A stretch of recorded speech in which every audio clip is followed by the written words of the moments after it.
அன்பானவர்களே, இந்த தொழுகையை ஏன் இஸ்லாம் இவ்வளவு வலியுறுத்தி சொல்கிறது? என்ன காரணம்? என்னங்க காரணம்?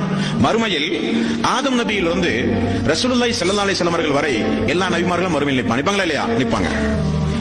அல்லாஹ்வுடைய ரசூல் ஒரு வார்த்தையை சொன்னார்கள், எனது சகோதரர்களை நான் ரொம்ப இலகுவாக அடையாளம் கண்டுகொள்வேன்.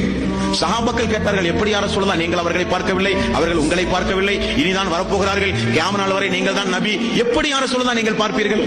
ரசூலுல்லாஹி ஸல்லல்லாஹு அலைஹி வஸல்லம் அவர்கள் சொன்னார்கள், அல்லாஹ் எனது சமுதாயத்திற்கு கொடுத்த ஒரு சிறப்பு அதுதான்.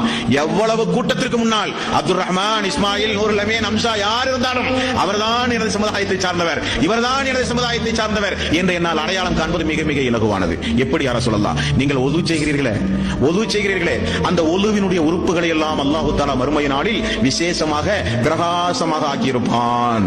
அப்ப அந்த கோடான கோடி மக்கள் மத்தியில முகம், கை, காலெல்லாம் கொஞ்சம் வெளிச்சம் முடிக்கும் நமக்கு. உடனே சொல்லலாம், அவங்க எல்லாம் என் சமுதாயம், ரொம்ப சாதாரணமா சொல்லிவிடுவார்.